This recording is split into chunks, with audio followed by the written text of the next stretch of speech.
Hello friends, welcome to my YouTube channel. तो जिन बच्चों का कल की डेट में आईटीबीपी टेली कम्युनिकेशन का एग्ज़ाम है, तो उन सभी बच्चों को बेस्ट ऑफ लक। पेपर को फोड़ कर आना है। तो इस वाले वीडियो में आईटीबीपी परीक्षा के लिए आईटीबीपी के प्रीवियस ईयर के क्वेश्चंस इस वीडियो में डिस्कस करेंगे। तो इस वीडियो को पूरा ज़रूर देखिए। वीडियो अच्छा लगे तो प्लीज़ वीडियो को लाइक और शेयर जरूर करें। और जो भी हमारे नए बच्चे हैं, जिन बच्चों ने चैनल को सब्सक्राइब नहीं किया है, तो प्लीज़ चैनल को सब्सक्राइब करके नोटिफिकेशन बेल ऑन करना ना भूलें। तो चलिए वीडियो को स्टार्ट करते हैं। आज के सेशन में पहला क्वेश्चन, 1879 में एक कृत्रिम और गैर पोषक मीठा करने वाले कारक स्वीटनर की खोज की गई थी जो सुक्रोज से लगभग 300 से 400 गुना अधिक मीठा होता है। उस स्वीटनर का नाम क्या है? तो उस स्वीटनर का नाम है सैक्रिन। तो सैक्रिन आपका सही आंसर हो जाएगा, ऑप्शन ए। अगला क्वेश्चन देखेगा, कौन सा कोशिकांग प्रमुख सूक्ष्म नलिका संयोजन केंद्र है? तारककाय कोशिकांग प्रमुख रूप से सूक्ष्म नलिका संयोजन केंद्र है। सी ऑप्शन करेक्ट हो जाएगा। सो गाइस, अगला क्वेश्चन देखेगा। अगला क्वेश्चन हमारा है, निम्नलिखित में से कौन सा उद्योग और कृषि उत्पादन के प्रमुख क्षेत्रों में सहायक सेवाएं प्रदान करता है? कृषि उत्पादन के प्रमुख क्षेत्रों में सहायक सेवाएं प्रदान करता है संरचना, इंफ्रास्ट्रक्चर। डी ऑप्शन करेक्ट हो जाएगा। नेक्स्ट क्वेश्चन देखिएगा गाइस। अगला क्वेश्चन हमारा है, राष्ट्रीय साक्षरता मिशन प्राधिकरण की स्थापना कब हुई थी? तो राष्ट्रीय साक्षरता मिशन प्राधिकरण की स्थापना वर्ष 1988 ईस्वी में हुई थी। अगला क्वेश्चन, अरुणाचल प्रदेश में हिमालय की दिशा क्या है? अरुणाचल प्रदेश में हिमालय की दिशा है दक्षिण पश्चिम से उत्तर पश्चिम। ए ऑप्शन करेक्ट हो जाएगा। नेक्स्ट क्वेश्चन देखेगा गाइस। सो गाइस, अगला क्वेश्चन है, निम्नलिखित में से कौन सा राजवंश प्रारंभ में कर्नाटक के चालुक्यों के अधीन था? कौन सा राजवंश प्रारंभ में कर्नाटक के चालुक्यों के अधीन था? राष्ट्रकूट। बी ऑप्शन करेक्ट हो जाएगा। अगला क्वेश्चन देखेगा गाइस। अगला क्वेश्चन हमारा है, निम्नलिखित में से किसे 2021 में आर्मी इंस्टीट्यूट ऑफ टेक्नोलॉजी सैन्य प्रौद्योगिकी संस्थान द्वारा लाइफ टाइम अचीवमेंट अवार्ड से सम्मानित किया गया है? डॉक्टर रमन गंगा खेड़कर को ये अवार्ड प्रदान किया गया है, लाइफ टाइम अचीवमेंट अवार्ड। तो डॉक्टर रमन गंगा खेड़कर आपका सही आंसर हो जाएगा। नेक्स्ट क्वेश्चन देखेगा गाइस। क्वेश्चन से, मानव विकास सूचकांक को मापते समय प्रत्येक आयाम को कितनी भारिता दी जाती है? मानव विकास सूचकांक को मापते समय प्रत्येक आयाम को 1/3 भारिता दी जाती है। बात करेंगे अगले क्वेश्चन की। सो गाइस, अगला क्वेश्चन देखेगा, निम्नलिखित में से कौन सा तटीय झील केरल में स्थित है? कौन सा तटीय झील केरल में स्थित है? वेम्बनाड। बी ऑप्शन करेक्ट हो जाएगा। नेक्स्ट क्वेश्चन देखेगा। अगला क्वेश्चन से गाइस, भारत सरकार ने भारतीय निर्यात आयात बैंक अधिनियम, खाली स्थान दिया जा रहा है, के तहत एग्जिम बैंक की स्थापना की थी 1981। बैंक अधिनियम 1981 के तहत एग्जिम बैंक की स्थापना की थी। सेशन को एक बार शेयर कर दीजिए सभी बच्चे, ताकि ज्यादा से ज्यादा बच्चे जुड़ जाएं। नेक्स्ट क्वेश्चन देखेगा, निम्नलिखित में से कौन सा अरुणाचल प्रदेश का प्रसिद्ध लोक संगीत है जो ज्यादातर शादियों के दौरान गाया जाता है? अरुणाचल प्रदेश का प्रसिद्ध लोक संगीत है नियोगा, जो ज्यादातर शादियों के दौरान गाया जाता है।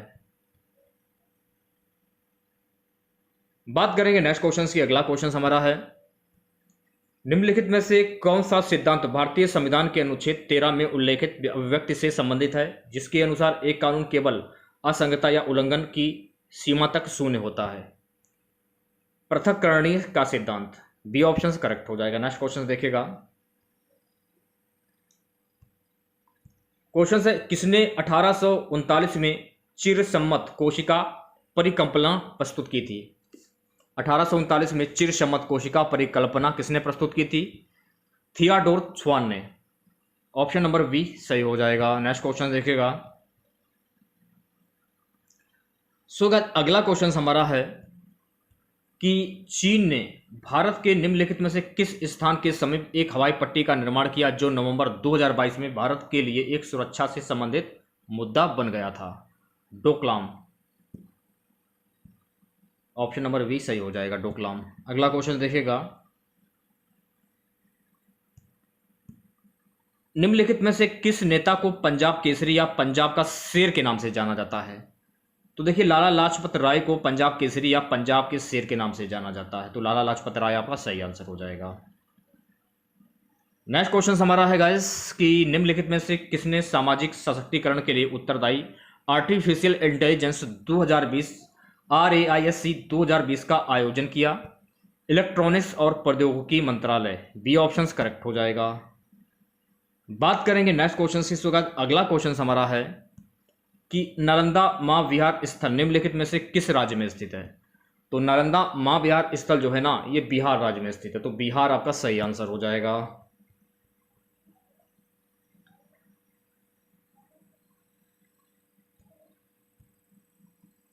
अगला क्वेश्चन, रामकृष्ण गोपाल भंडारकर और महादेव गोविंद रानडे ने खालिस्तान के माध्यम से महाराष्ट्र में धार्मिक सुधारों के अपने कार्य को अंजाम दिया।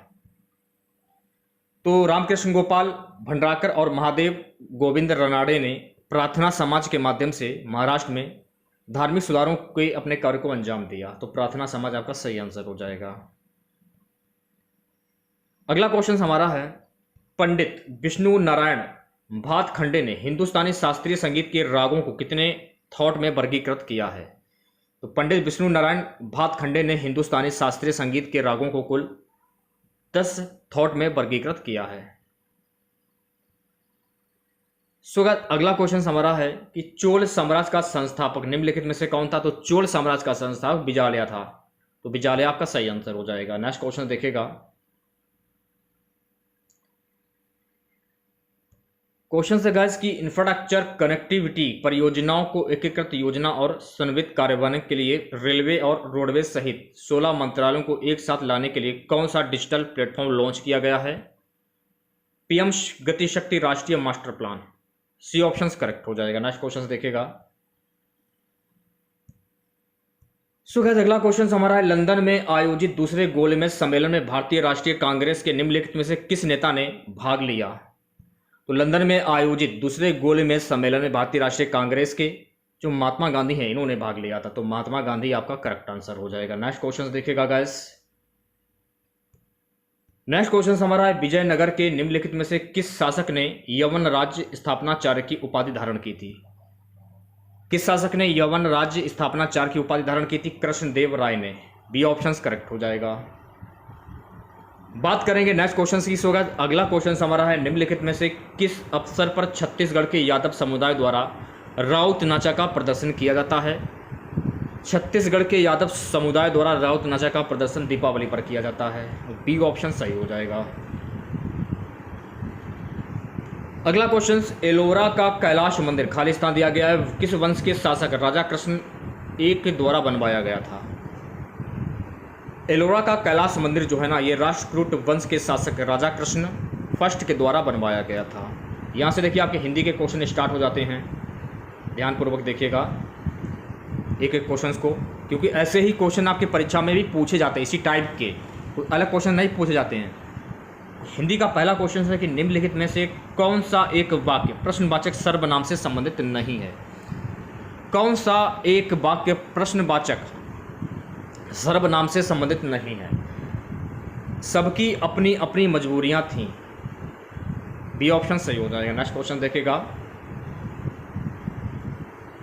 ये मुहावरा है कि चिराग तले अंधेरा लोक तृतीय का सही अर्थ इनमें से क्या होगा? यानी कि मुहावरा क्या होगा? चिराग तले अंधेरा यानी अपनी बुराई दिखाई ना देना। वी ऑप्शन करेक्ट हो जाएगा।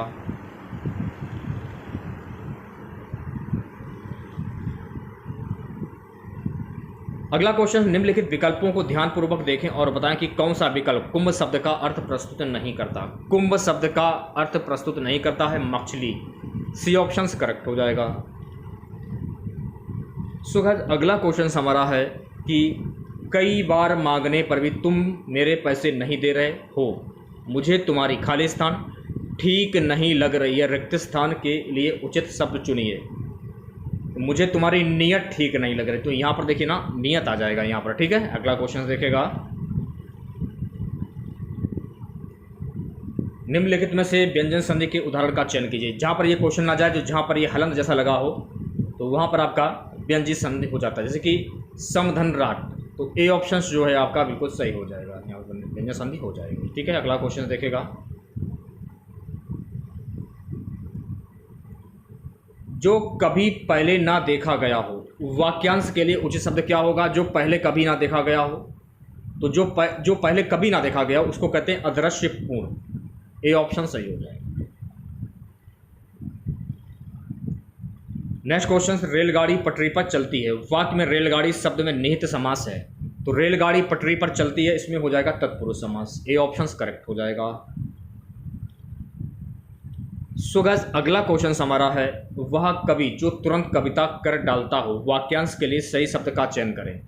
वह कवि जो तुरंत कविता कर डालता हो उसे कहते हैं आशु कवि, डी ऑप्शन सही हो जाएगा। नेक्स्ट क्वेश्चन देखेगा गाइस,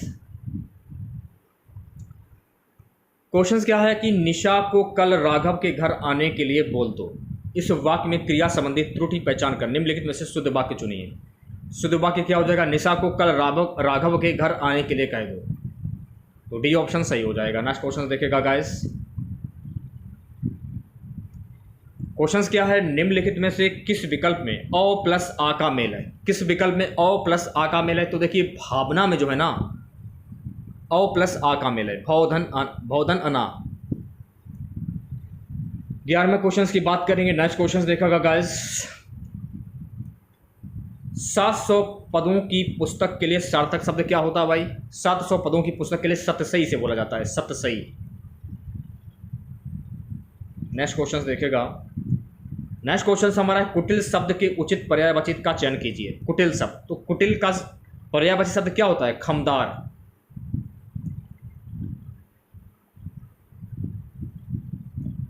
अगला क्वेश्चन, निम्नलिखित में से कौन सा शब्द कुसुम का पर्यायवाची है? कुसुम का पर्यायवाची शब्द होता है प्रसून, सी ऑप्शन करेक्ट हो जाएगा।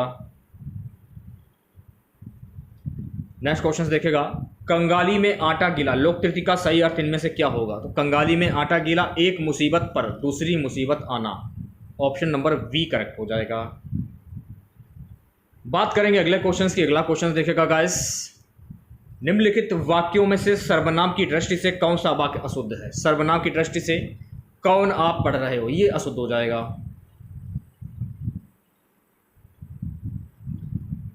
अगला क्वेश्चन, विकल्पों में से तत्सम स्त्रीलिंग शब्द चयन करके वाक्य पूर्ण कीजिए। शोधार्थी की खालिस्तान दिया गया से परीक्षक प्रश्न हो गए, सी ऑप्शन करेक्ट हो जाए। गवेषणा से परीक्षक प्रसन्न हो गए। अगला क्वेश्चन हमारा है कि रात्रि व संध्या के बीच की बेला, वाक्यांश के लिए उपयुक्त शब्द क्या होगा? रात्रि व संध्या के बीच का की बेला के लिए गोधुली, बी ऑप्शन करेक्ट हो जाएगा। अगला क्वेश्चन क्या है, निम्न में से कौन सा वाक्य बहुप्रिय समास का सही उदाहरण है? चयन कीजिए। त्रिनेत्र में कामदेव को भस्म कर दिया। त्रिनेत्र किनको बोला जाता है? भगवान शिव को। जब किसी वाक्य में किसी प्रसिद्ध व्यक्ति या भगवान के नाम आ जाएं, वहां पर आपका बहुप्रिय समास हो जाता है। तो त्रिनेत्र किनको कहा जाता है? त्रिनेत्र भगवान शिव को कहा जाता है, तो बी ऑप्शन सही हो जाएगा। अब यहां पर देखिए क्या बोला जा रहा है कि निम्नलिखित में से उस शब्द का चयन कीजिए जिनमें विग्रह में द्विगु समास है। तो मैंने आपको क्या बताया था कि संख्यावाची शब्द हो वहां पर आपका द्विगु समास होता है और बीच में योजक चिन्ह हो वहां पर द्वंद्व समास होता है। तो देखिए शताब्दी, शताब्दी, सात निकल रहा है इसमें, बोलने से पता चल रहा है, तो बी ऑप्शन सही हो जाएगा।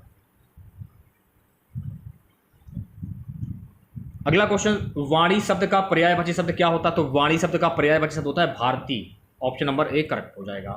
अब देखिए गद्यांश दिया गया है, गद्यांश को ध्यानपूर्वक पढ़िए फिर आंसर दीजिएगा। कल आप लोगों का पेपर है, दिमाग के ढक्कन खोल कर ही पेपर दीजिएगा। एक एक क्वेश्चन अच्छे से पढ़िए, क्योंकि जो गद्यांश में जो 5 क्वेश्चन आते हैं ये बिल्कुल फ्री के होते हैं, नंबर बिल्कुल फ्री के 5 नंबर। यहाँ से अपना सिलेक्शन जो है आप यहाँ से पक्का कर सकते हैं, क्योंकि एक एक नंबर सिलेक्शन के लिए मायने रखता है। इसलिए बोल रहा हूँ गद्यांश को ध्यानपूर्वक पढ़िए, उसके बाद ही आंसर दीजिएगा। यदि साहित्य समाज का दर्पण होता है तो समाज को बदलने की बात न होती है। कवि का काम यथार्थ जीवन को प्रतिबिंबित करना ही होता है तो प्रजापति का दर्जा न पाता।